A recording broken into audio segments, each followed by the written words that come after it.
alegría poder estar una vez más en este su podcast Comiendo Maná, junto a mi amigo, el pastor y profeta Héctor Murillo desde la ciudad de Panamá, aquí nosotros desde California.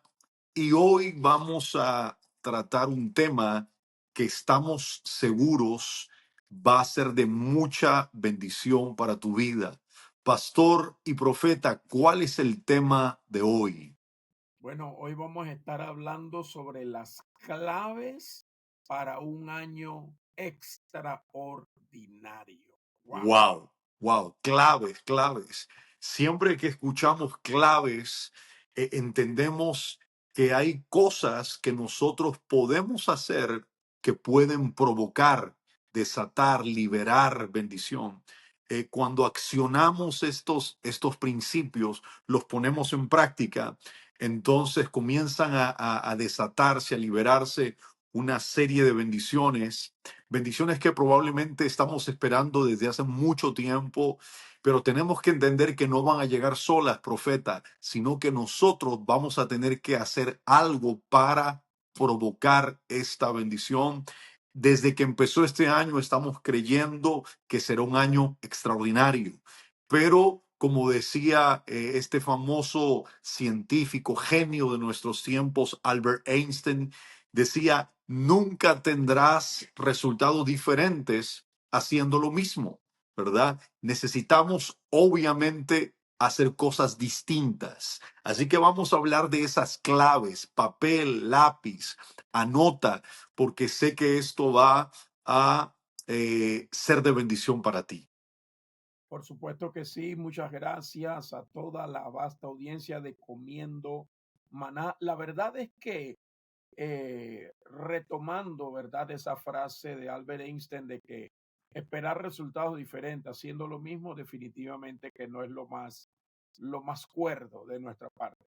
Ahora, cuando usted escucha este título de claves para un año extraordinario, esto implica definitivamente un cambio de paradigma, Yes. un cambio no solamente mental y actitudinal, sino también de procedimiento. Y hay algunos códigos, algunas claves que aplican. La escritura nos dice en aquella oración que realizara el salmista, una oración que muy pocos de nosotros hacemos, pero que deberíamos hacerla con todas las implicaciones que ella conlleva. La oración es: ayúdanos o enséñanos de tal manera a contar nuestros días que traigamos al corazón sabiduría. Este texto bíblico nos invita a hacer varias cosas. La primera, hacer una evaluación del año que pasó. ¿Qué Wow. logramos? ¿Qué no logramos? ¿Qué, qué cosas, qué experiencias nos ayudaron a crecer? ¿Qué experiencias nos ralentizaron o nos frenaron en el avance del propósito de Dios en nuestra vida? Y en tercer lugar, meditar qué, qué conexiones, qué relaciones vamos a conservar, así de duro como suena, para esta nueva temporada, y cuáles vamos a no cultivar al mismo nivel. Profeta, profeta, permítame Suéltala, atravesarle suéltala un la poco, caliente. permita atravesarle ahí. Yo no sé cuánta gente de verdad tiene como hábito hacer ese ejercicio de evaluar su año. Yo no me imagino mucha gente, y probablemente es uno de los errores más gruesos que cometemos, es no sentarnos a evaluar.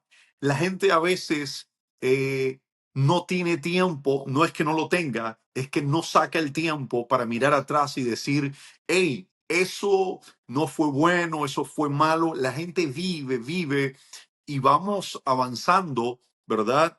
Desperdiciando la oportunidad de corregir cosas por falta de evaluación. Pero fíjese que cuando el Señor llevó a cabo todo el proceso de la creación, la Biblia dice que después de cada acto creativo de parte de Dios, Él se detenía y miraba y observaba su obra y decía, yo creo que esto que he hecho es bueno. ¿verdad? Y cuando hizo al hombre dijo que era bueno y bueno en gran manera. Quiere decir que Dios constantemente evalúa su obra.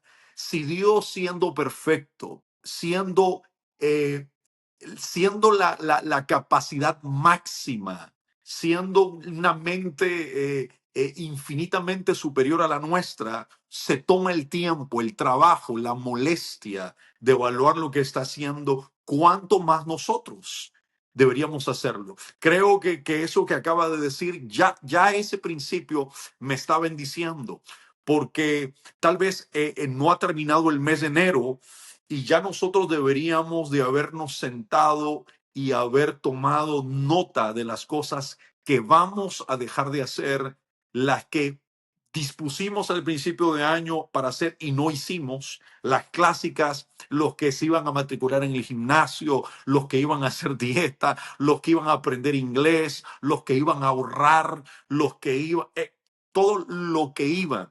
Y vamos pasando los años y sabe que me impacta, profeta, que las metas siguen siendo las mismas. Es decir, hay gente que la meta que tiene hoy es la misma meta que se planteó hace 10 años.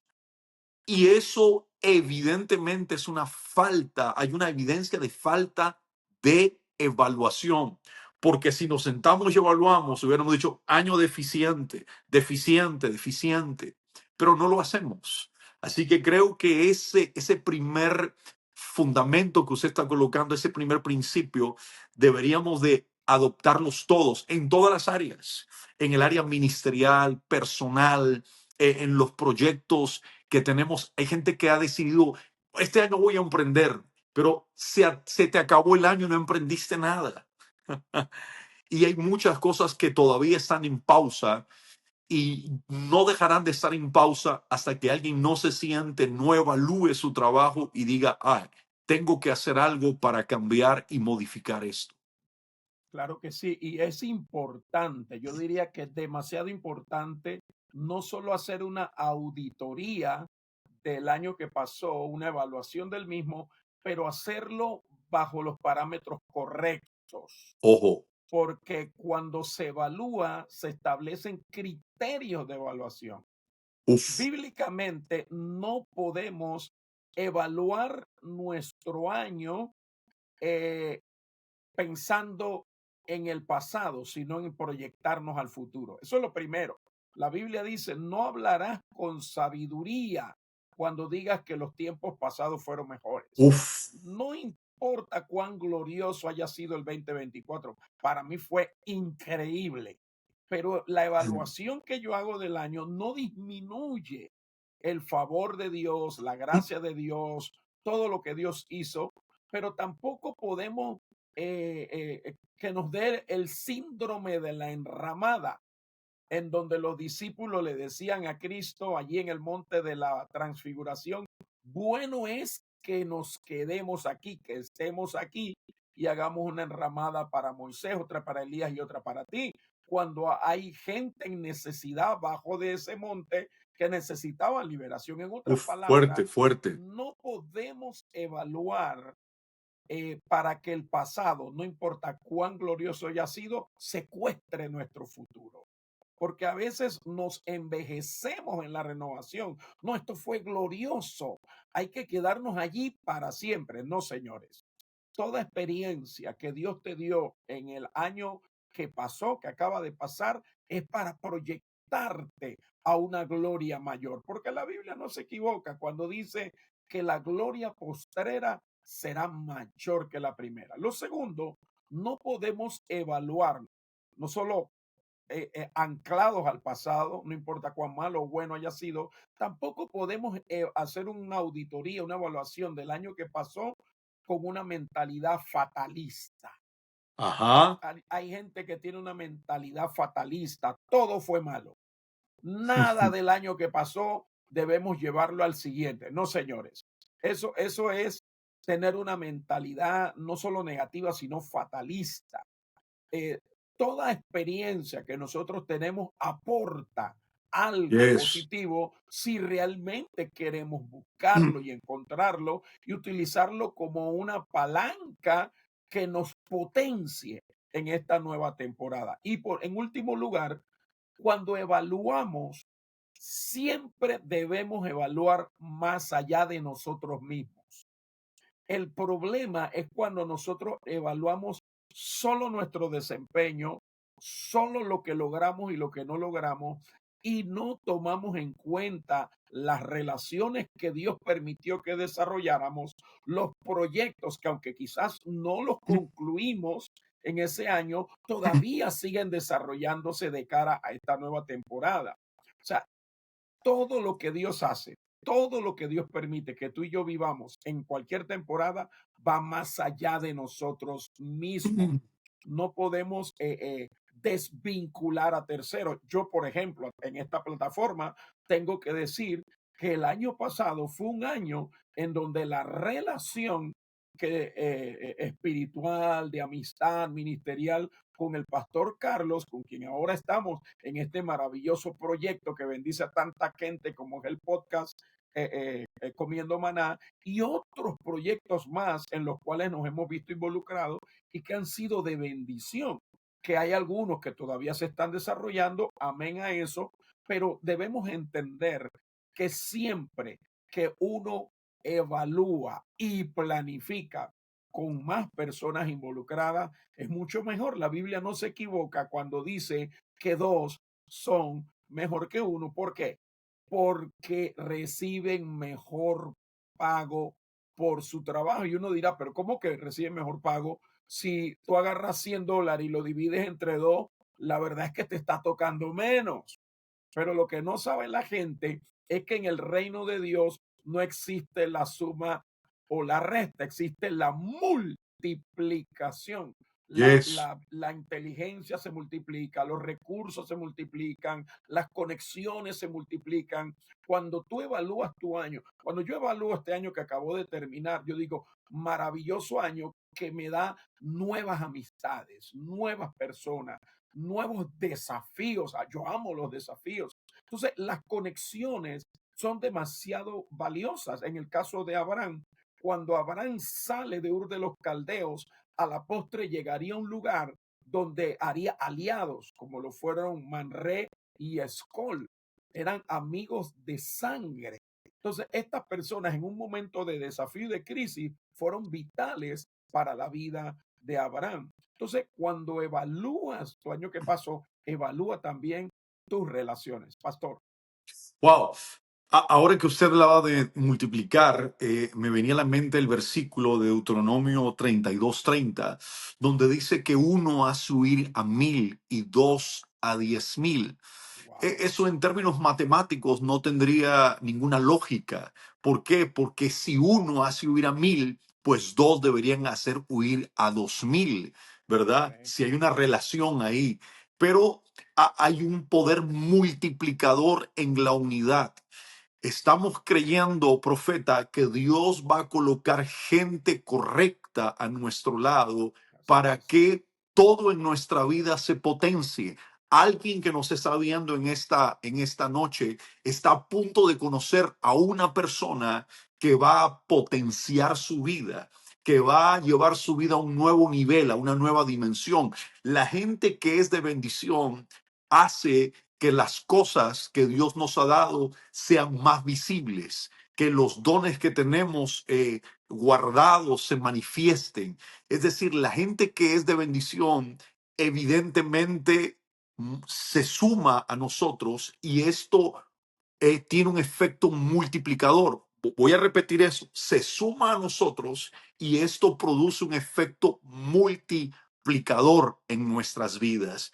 Así que creo que juntarnos con la gente correcta es demasiado importante. No solamente es un asunto de sentirme a gusto, porque a veces la gente dice, yo me junto con tal persona porque me siento bien, me siento a gusto. No necesariamente o no estrictamente tiene que ver con sentirnos bien, sino con resultados. Eso. Y lo que nosotros buscamos son resultados, no solamente el bienestar, sino el resultado como tal. Profeta, Primeramente me llamo Jorge, no César. Sé que hay más claves, sé que hay más claves y yo quisiera liberar una porque temprano mientras estaba meditando en este tema, el Señor ponía algo en mi corazón y voy a hacer una analogía de lo que es la vida porque todos podemos comparar la vida. Probablemente una de las formas que la Biblia nos muestra es que la vida es como una carrera, ¿verdad? Y el apóstol Pablo habla y dice, esta carrera que tenemos por delante, y todos sabemos que podemos correr la carrera de diferentes formas, de diferentes maneras. La vida también es comparada como un caminar, ¿verdad? Y constantemente decimos que caminamos con el Señor. La Biblia habla de un personaje en la Biblia que se llamaba Enoch, que dice que caminó con Dios. Y aquí es donde viene la analogía. El Señor, en una conversación que tiene con Moisés, Moisés plantea algo que es tremendo, brutal. Y él le dice, mira, Señor, yo sé que lo que tú tienes preparado para nosotros allá adelante, podríamos decir en este año 2025, es bueno, porque Dios les había hablado de una tierra prometida donde fluía leche, miel, una tierra de abundancia, una tierra donde ellos no serían inquilinos, sino dueños, donde no serían esclavos, sino señores, una tierra donde él iba a cambiar su estatus. Yo creo que hay gente que nos está viendo que Mm, desea cambiar de estatus, que dice, pastor, yo necesito cambiar de estatus, necesito dejar de estar abajo para estar arriba, necesito dejar de ser cola para ser cabeza. Dios me ha hablado de un negocio, quiero dejar mi condición de empleado para ser empleador. Quiero dejar mi condición de pedir prestado para yo prestar a otros. Creo que hay gente que está en este sentir. Pero mira lo que le plantea Moisés a Dios. Le dice, Señor, sé que lo que está adelante es bueno, pero si tu presencia no va con nosotros, no nos lleves a ningún lugar. Preferimos mantener este estatus con tu presencia que pretender un estatus mayor sin tu presencia. Ojo, no malinterprete. No es que Moisés no quiere las bendiciones. Lo que sucede es que Moisés valora, estima la presencia de Dios más y por encima de cualquier otra cosa. Yo creo, pastor y profeta Héctor, que este año puede ser un año de conquista, que este puede ser un año de alcanzar cosas que no hemos alcanzado, que este puede ser un año donde nosotros tomamos posesión de la tierra, pero una de las claves, la más importante es que el Señor esté con nosotros, que su presencia esté con nosotros. Si la presencia de Dios va contigo, aunque hoy estés en un desierto, llegarás a tu tierra prometida. Aunque hoy te persiga un faraón, llegarás a tu tierra prometida. Aunque hoy no tengas nada, heredarás grande bendición. Aunque hoy no hayas visto todavía nada de lo que Dios te ha prometido, solamente un desierto que está delante, creo firmemente que si la presencia de Dios está contigo, tú llegarás, tomarás, poseerás, conquistarás y verás todas las promesas de Dios cumpliéndose una tras una en tu vida. y esto nos lleva a algo profundo en esa misma dimensión, en ese mismo orden de ideas, porque nota que el Señor le dice, oye, mi presencia irá contigo y número uno, te daré reposo, te daré descanso. My God. Muchas personas en los primeros meses del año tienen un brío fenomenal. Usted los ve, no, este es el año que yo bajo la barriga, Ah, ah, este es ah. el año que yo voy a ver cumplida las promesas de Dios, pero según van pasando los días, las semanas y los meses, ese entusiasmo tiende a desvanecerse. Santo.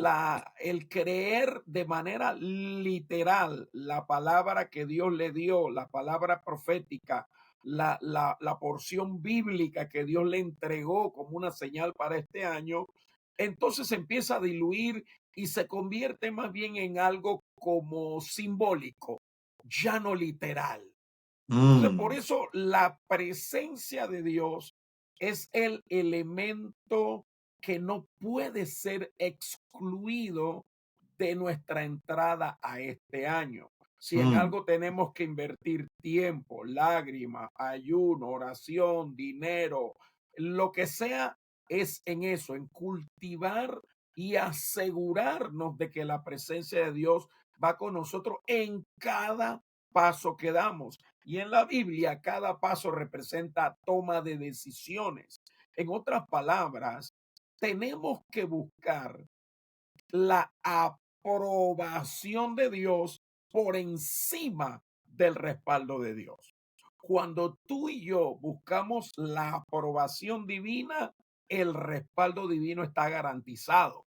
Porque es interesante notar que en ese mismo capítulo 33 y el 34 de Éxodo le siguen a esta narrativa de la presencia de Dios, es allí donde se da pie a que Moisés pidiera lo que nadie se había atrevido a pedir hasta ese momento y le pide a Dios dos cosas interesantes.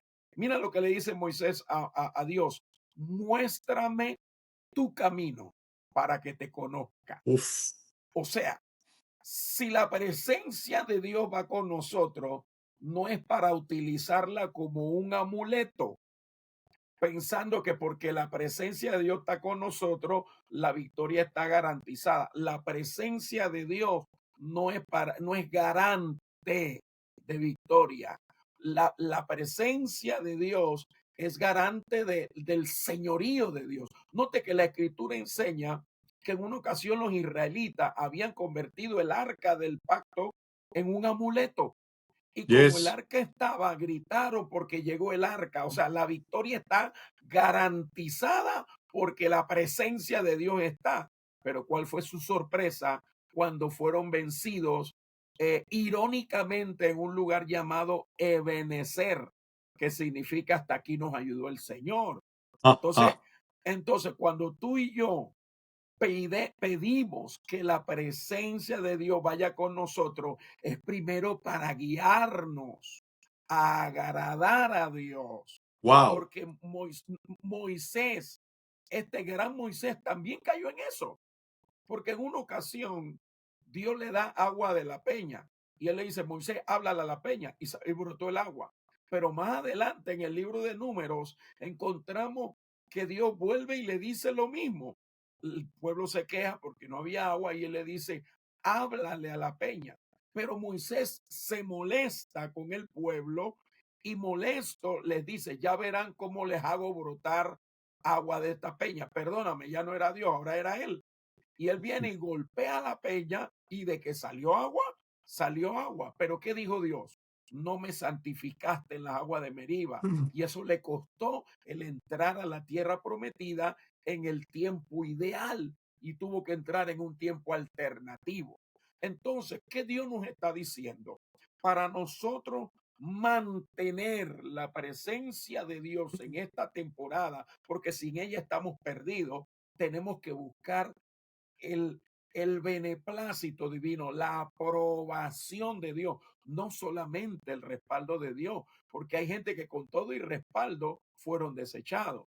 Y el Wow. apóstol Pablo en esto es muy tajante.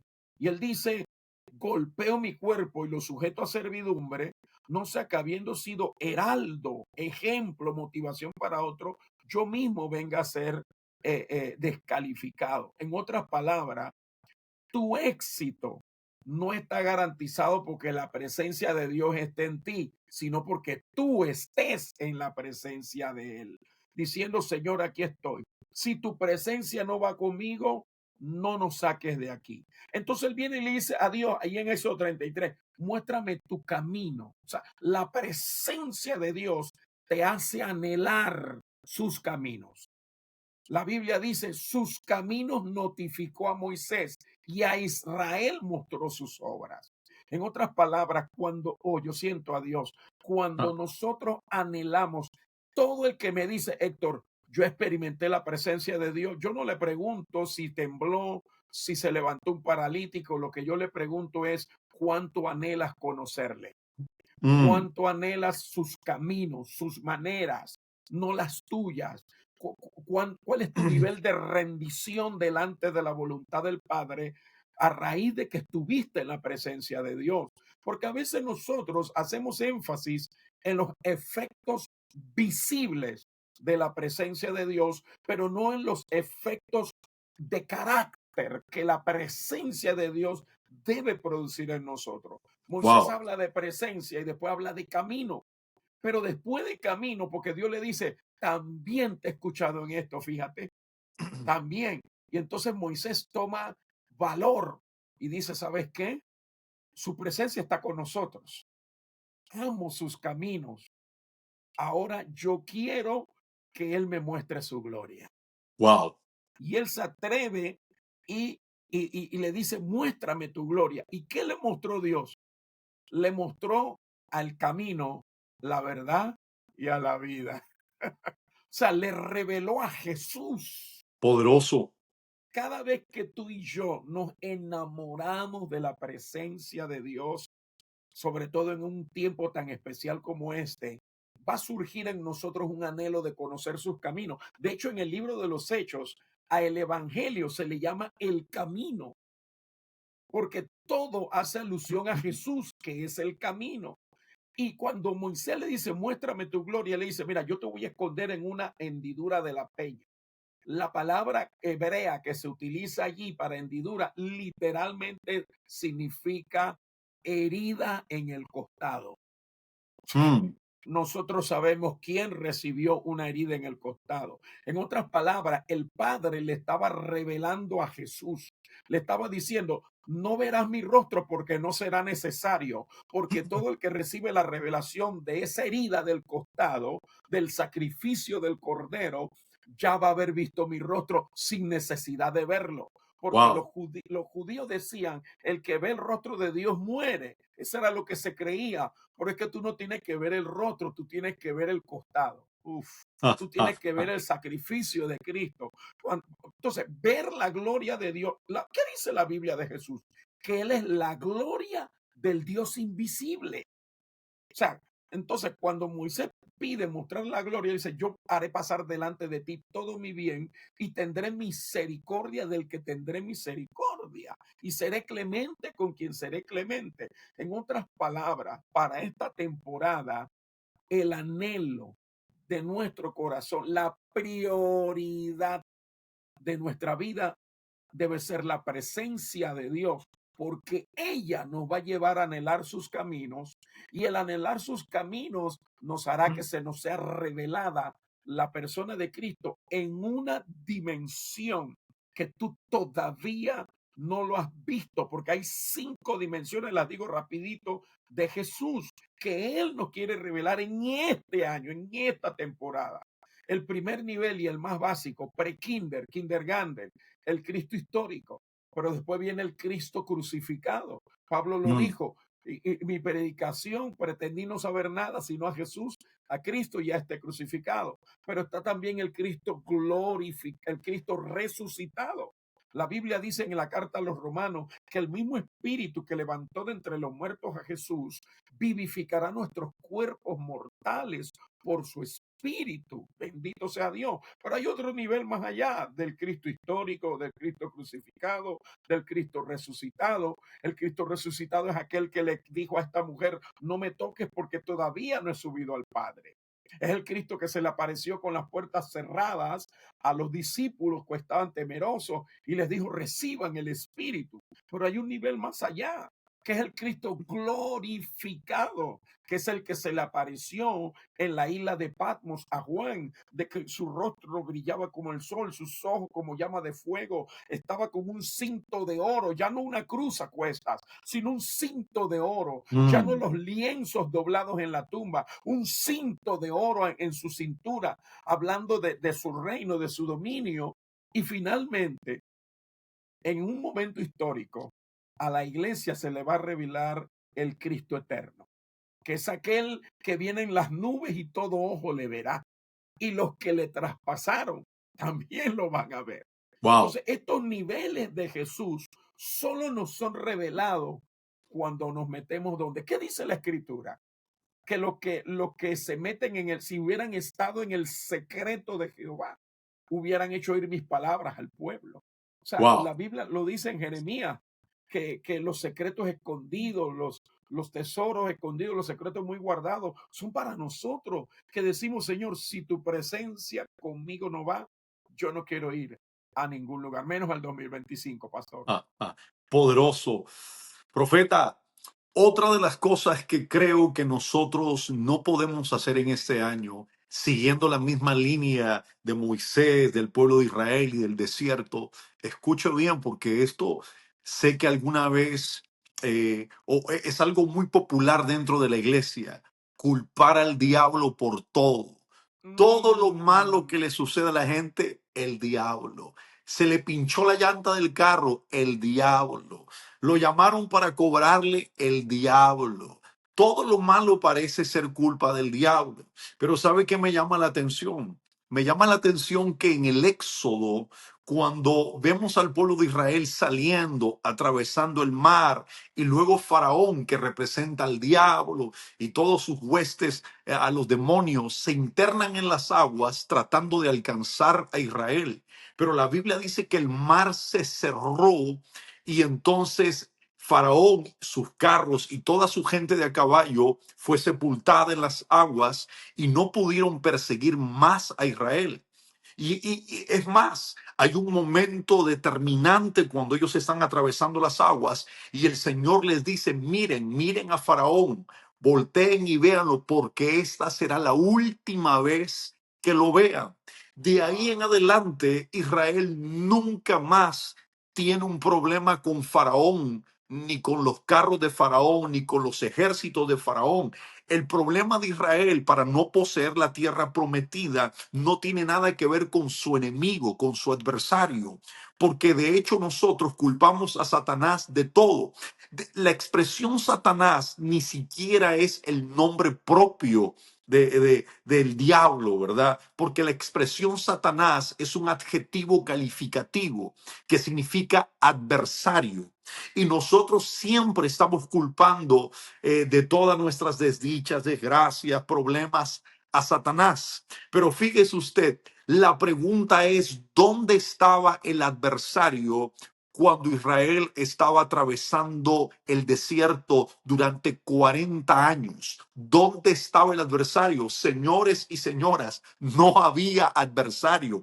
El problema de Israel no era Faraón, el problema de Israel no eran los carros de Faraón, era el carácter mismo que ellos poseían, que constantemente los hacía rebelarse contra Moisés, contra los dichos de Dios, contra las instrucciones.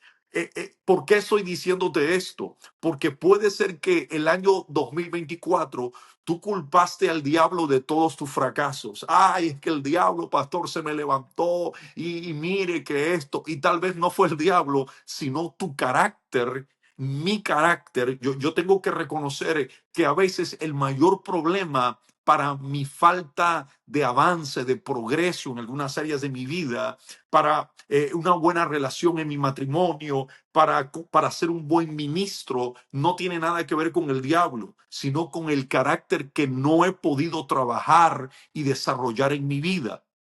¿Quieres tener un año bueno? El libro de Colosenses nos da una clave poderosa y nos dice, mire lo que dice, profeta, dice, capítulo 3, verso 5, haced morir pues lo terrenal en vosotros.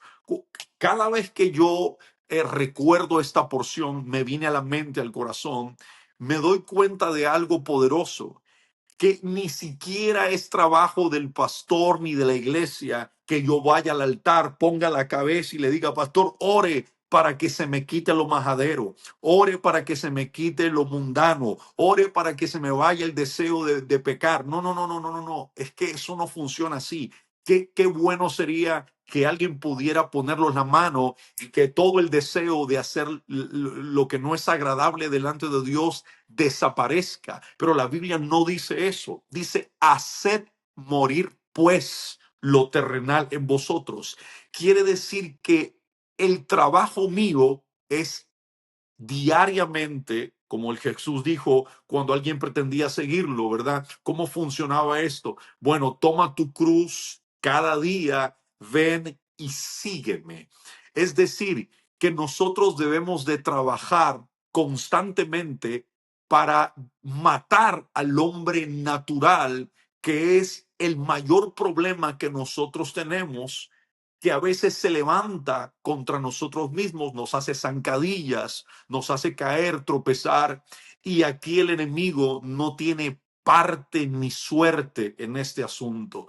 Entonces, si usted quiere realmente tener un año exitoso, trabaje en esas áreas de su vida donde usted necesita morir, donde usted necesita decir, bueno, yo me deprimo con frecuencia. Pregunta, ¿será culpa esto del diablo? Que el diablo... No, no, no, no. En un momento.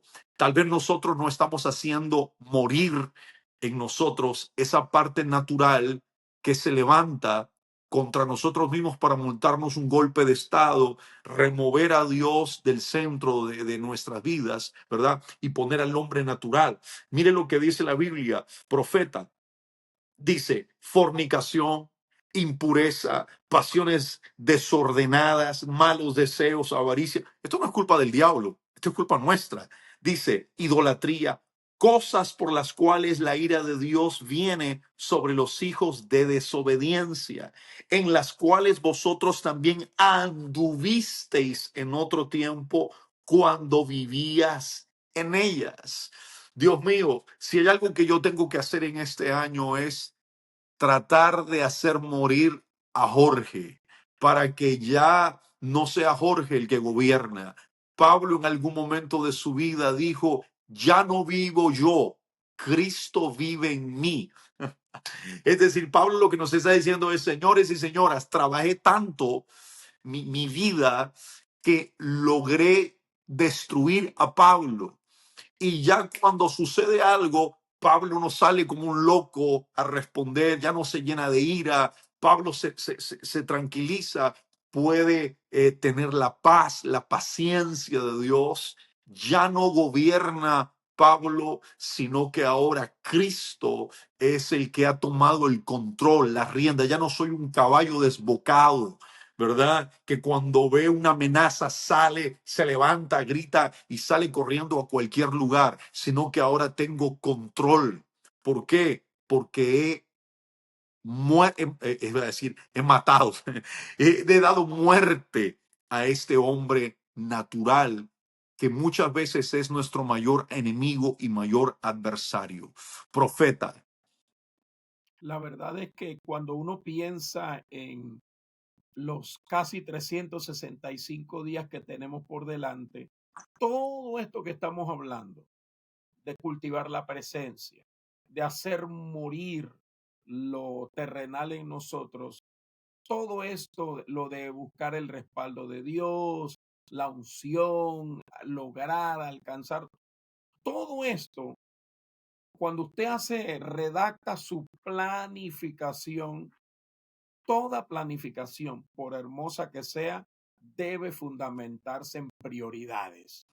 Y de eso es de lo que estamos hablando en esta ocasión.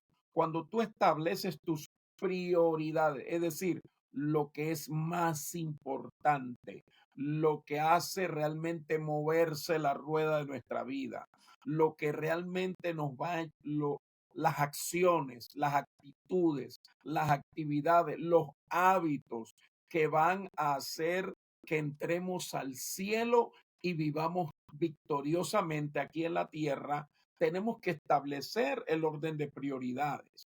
Entonces, yo creo que se han mencionado 2 a 3 prioridades que son neurálgicas, que son fundamentales para que no solamente, como dice la Biblia, agrademos, tengamos el buen visto de Dios y de los hombres. Porque, mira, el carisma te abre la puerta, pero el carácter la mantiene abierta. Oh, Yo, yo, yo recuerdo una enseñanza que recibí hace muchos años sobre el carácter y resulta que uno de los significados